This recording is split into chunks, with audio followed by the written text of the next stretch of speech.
The life of Mehmed the Conqueror. Birth and family.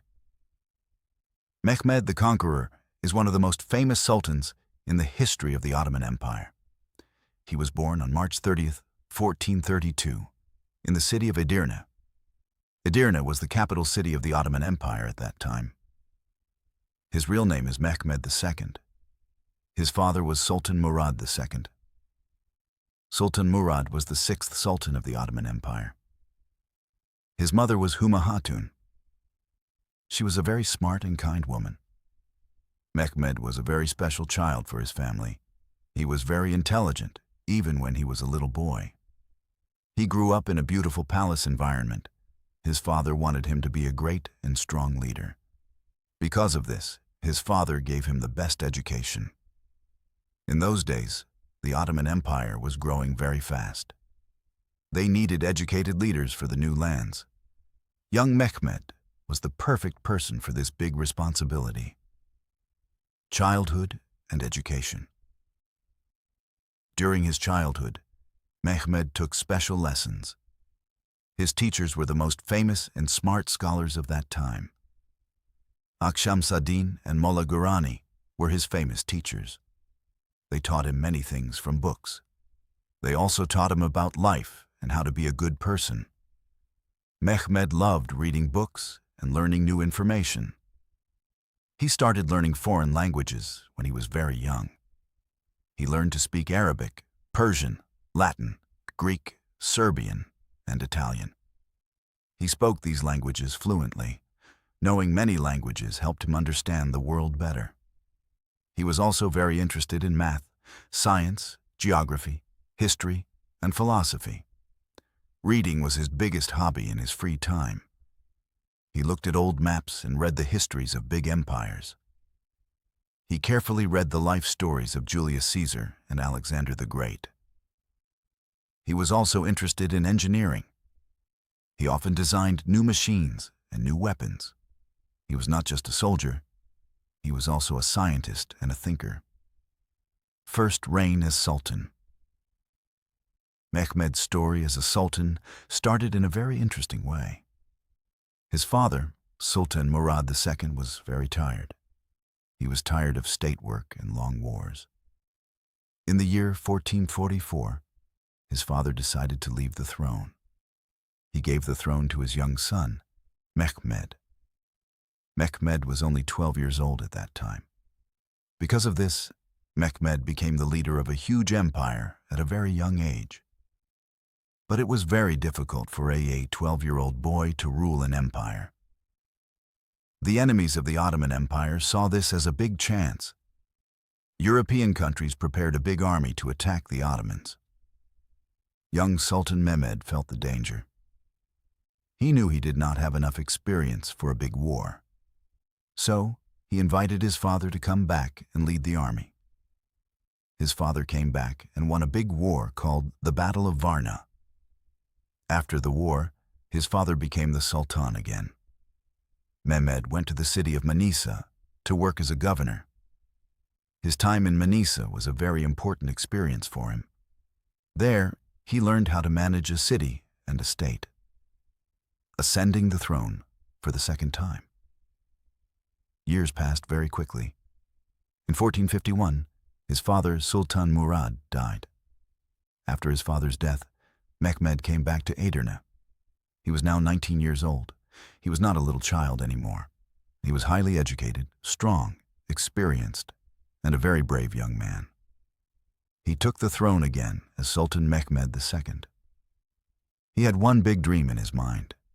His ultimate dream was to conquer the city of Constantinople. Today, we know this beautiful city as Istanbul. Constantinople was the capital city of the Byzantine Empire. The Byzantine Empire was weak at that time, but the city was very strong. Many armies tried to conquer this city for hundreds of years, but they all failed. The city had very high and very thick walls, but young Sultan Mehmed promised himself to take this city. Taking Constantinople was very important for the Ottoman Empire's security. It was also important to connect the lands in Europe and Asia. challenging preparations for the conquest. Sultan Mehmed made a brilliant plan to take the city. First, he needed to stop any help coming to the Byzantines from the Black Sea. For this aim, he built a very large castle next to the Bosphorus Strait. The name of this castle is Rumeli Fortress. Thousands of workers worked day and night. They finished the huge castle in only 4 months. Mehmed also worked with the workers and carried heavy stones. This gave a lot of motivation and energy to his soldiers. Next, he needed very big cannons to destroy the strong city walls. He hired a very talented engineer named Urban. Master Urban made giant cannons. These cannons were extremely heavy and powerful. They needed hundreds of strong oxen to pull them. Mehmed also built a very large navy. He ordered his workers to build hundreds of new ships, because he wanted to surround the city from the land and from the sea. He prepared a huge army of about 100,000 soldiers. The soldiers trained very hard for many months. Finally, everything was ready for the big day. The great siege begins. The siege started on a sunny spring morning in April 1453. The Ottoman army came in front of the walls of Constantinople and set up their tents. Sultan Mehmed first tried a peaceful way. He sent messengers to the Byzantine emperor. He said, "If the emperor gives the city without a war, nobody will get hurt." But the Byzantine emperor did not accept this offer. He said they will defend their city until the end. After that answer, the giant cannons started firing. The sound of the cannons continued for days and weeks without stopping. The cannons made big holes in the walls, but the Byzantines quickly closed these holes during the night. The Byzantine soldiers fought very bravely. Also, some help ships from Europe passed the Ottoman navy and entered the city. The attacks from the sea were not successful, because the Byzantines closed the entrance of the harbor with a gigantic iron chain. The Ottoman ships could not pass this heavy chain to enter the Golden Horn. As the war got longer, some Ottoman commanders lost their hope. But young Sultan Mehmed never gave up. He made very strong and encouraging speeches to his soldiers, moving the ships over land. Mehmed had a magnificent and crazy idea. This idea was never seen in the history of wars before. If the ships could not enter the sea, they would go over the land. He ordered his engineers to make immediate preparations. The soldiers cut down big trees from the forests. They made thick wooden pieces from these trees. They put a lot of animal fat on these wooden pieces to make them slippery. In the dark of the night, nobody saw them. More than 70 huge Ottoman ships moved over the land like they had wheels. They pulled the heavy ships over the hills with great effort. In the early morning, they put the ships into the water of the Golden Horn. When the Byzantines woke up in the morning, they could not believe their eyes. There were Ottoman ships inside their secure harbor. This extraordinary event completely changed the destiny of the war. The Byzantines lost all their hope and morale. Now, the city was completely surrounded from all sides. There was no way to escape anymore. May 29th, 1453, the Great Conquest. It was the 53rd day of the difficult siege. Early in the morning on May 29th, 1453, Mehmed gave the final attack order before sunrise. He stood in front of his soldiers on his beautiful horse. The Ottoman army started running towards the walls with loud marching music. They put long ladders on the walls. Arrows were falling from the sky like rain. A young and brave Ottoman soldier named Ulubatli Hassan climbed to the top of the wall. He successfully put the Ottoman flag on the highest tower. But he died doing this brave action. When the other soldiers saw the flag, they felt a great energy. They powerfully entered the city from the walls. After a long and difficult struggle, the big doors opened. Constantinople was finally conquered. Sultan Mehmed II entered the city riding a white horse. He looked very proud and majestic. Because of this unique success, people gave him the title Fatih. Fatih means the conqueror in the Arabic language. From that day on, he was known as Fatih Sultan Mehmed. This great event changed world history. It ended the Middle Ages and started the modern era. Hagia Sophia and the aftermath.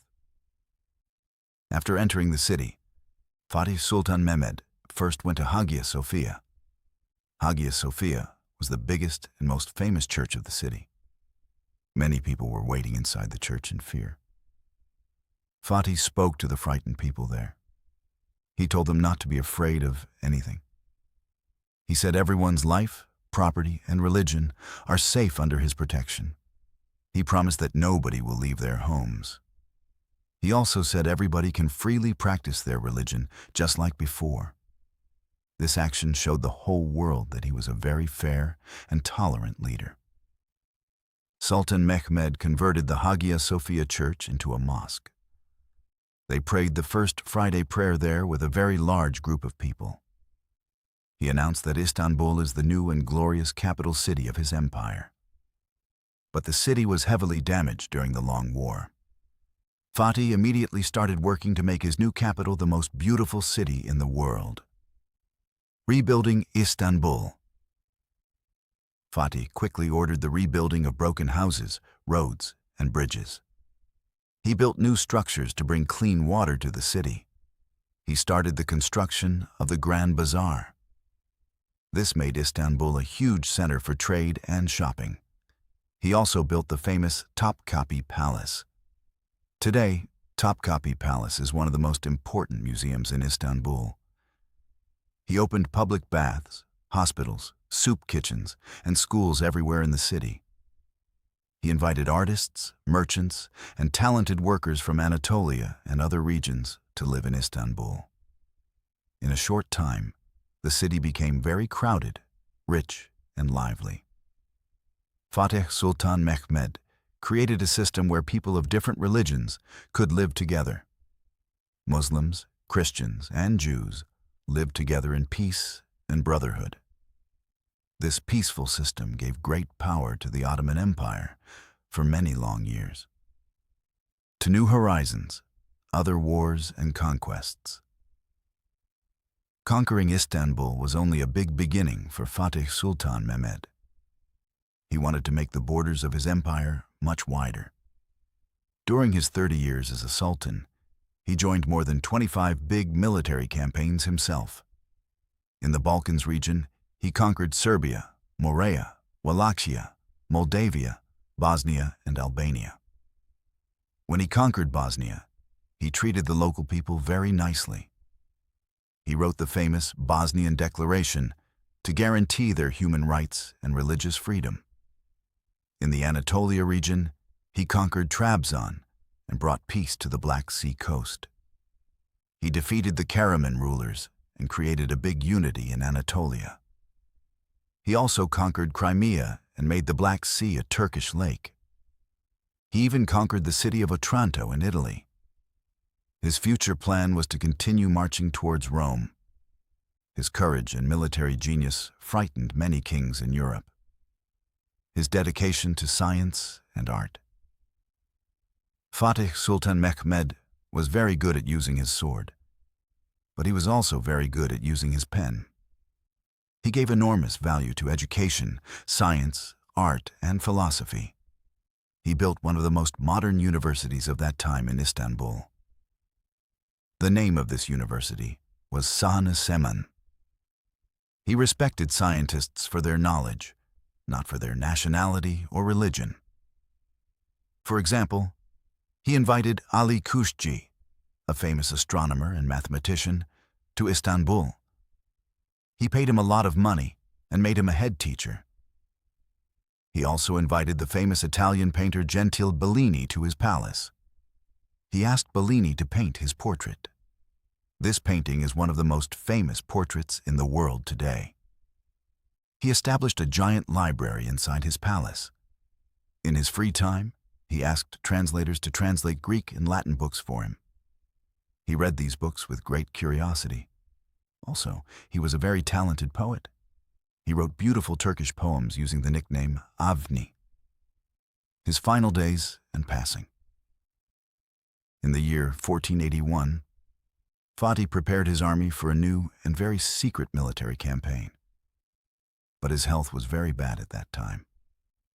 The tiredness of many years and heavy illnesses made his body very weak. While he was in his tent near the town of Gebze with his army, he suddenly got very sick. The doctors tried everything they could to save him, but their treatments were not successful. On May 3rd, 1481, he closed his eyes to life. He was only 49 years old when he died. His sudden death caused a very deep sadness in the whole country. People cried for him for many days. Later, he was buried with a grand ceremony in the garden of the Fatih Mosque. He had built this mosque himself years ago. His legacy and memory. Fatih Sultan Mehmed made history not only with his conquests, but also with his fair government system. Even today, millions of people remember him with respect, love, and admiration. Every street and every old building in Istanbul carries his memories. He was an extraordinary leader who closed one age and opened a new, brighter age. He was a visionary emperor who brought the cultures of the East and the West together.